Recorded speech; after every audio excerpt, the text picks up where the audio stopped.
I will say though, as good as it is in the matchup, I feel like G2's composition all kind of wants to do the same thing, hit the target that's in front of you, and with a Poppy, the ability to just remove someone from the equation. Sama getting ready to fight, but they're at a man disadvantage for now. Skewmon and Caps on the way up. Remember, the Draven, the potential gold income from the stacks could be massive, but Hansama is zoned away completely right now, and they recognize a window of opportunity. Kanavi immediately gonna go forward. Hung not able to find the knockup. A clever use of the heroic charge from Skewmon. Hansama off to the side. Eyes on the Draven. The knockup is there, and Hung might just go down. That's the ulti, and the first blood to G2. Kanavi wanted to steal away a growth, but he gets Ornn ulted. Ornn called. Kanavi still running, zoned away from the objective. LeBron pretending to be a melee minion. And guarantee that they can then shove Kanavi away from the Scuttle Crab and get the Dragon on top of it afterwards here. So really playing around the Yuntal completed Hansama.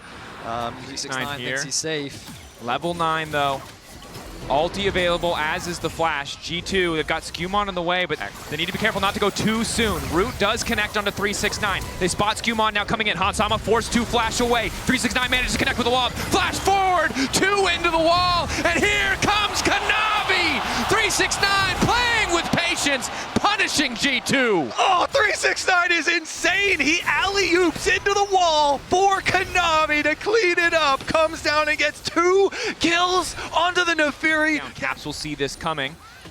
But Kanavi taking his time to move in. A nice backstep. Scat of the week is going to be big here. Eyes on Caps. 369 starts to stack the Rage. Ulti's still not quite available. They managed to lock him up. Going to try to burst him down because it's Broken Blade out of nowhere on the flank to secure the kill. Top laners really want to be bot lane. They TP to bot, Broken Blade assists with the kill. He'll help his team get the first tower of the game as well. Cream will be left isolated top to pick up farm where he can. But was Top Esports now being the proactive players. Objective for G2, they are very close to getting them. Top side here is kind of being answered and will eventually go down, so is at least going to be Cream, the victor, getting some extra money in recompense.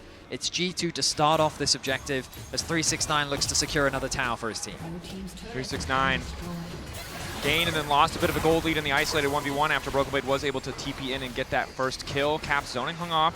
Cream now moving in. Just a bit of cheeky poke. Won't be able to steal away the Herald. One lane. There's not a lot that Broken Blade can do about it except kind of like collect the wave once it gets up to the secondary tower. And it does result in a Chemtech Dragon here. So G2 kind of have to cover this side lane. They have to overstack and they have to leave Broken Blade on the weak side of the map in order to really play through these side objectives. Caps will secure that tower, equalizing us. Teleport play here. They're trying to pincer 369.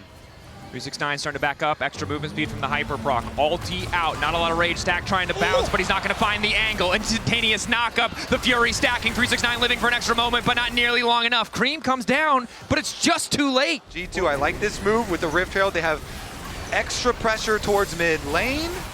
So much threat. You can see the range of the Scout of the Week from Caps makes it so easy to poke out Kanavi. Jackie Love, shorter range, all things considered, so can't really walk up to that wave without risking his life as he doesn't have the ulti. He doesn't have the cleanse. For his ultimate ability. It's not going to be ready for the Otacon fight, though. Skewmon's already started this objective. The TP early, used by 369. Both teams looking for a brawl. No control over the opposite side, Tribush from G2, but it seems like they are unconcerned, happy to just force the front to back. Hung on the flake. No quickness available, but he does have access to exhaust. 3K on the objective. G2 are trying to burn it down, but Kanavi's not having it. The Forge God called, Broken Blade exhausted, knocked out G2, hand delivering the objective to the side of TES. 369 wants a bit more. The Hyper Procs coming in, Scout of the Week, pushing back TES, but G2 losing so damn much. Gets the double kill as well. This Victor, a full level up over Caps, accelerating into the mid and late game. Top Esports, we were saying, what will be the fight that really breaks this game open? And I think we just saw it. Top Esports now with a huge advantage here in game 4. There's so much damage out. Flashing in immediately, Skewmon trying to escape with his life, but he just burns down. And they could not clutch it. I think G2 just played way too fast. They funneled themselves into this narrow choke. We go back to live. 369 likely to fall here. Caps laying down a good bit of damage. They're going to give the cash out to Hansama, crucially. big chunk of gold, 1,000 immediately into his pocket. Can just scoop that one up. For a few They moments. don't have damage though, so. No, it's denying the brief window of opportunity, but it is important, right? Red buff across 5 members at this point in the game is big. Poke from Cream. Nothing to underestimate. You can see the health bars. Kanavi already used the W. They see that as an opportunity to go in.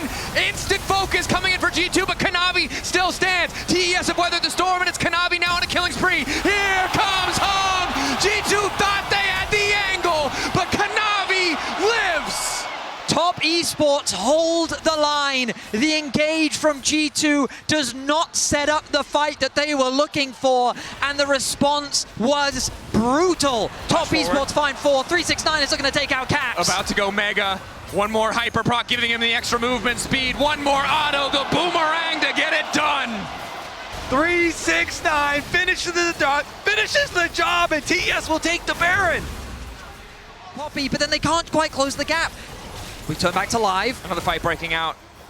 This time Lebrov in trouble. 369 there. Kanavi on a rampage.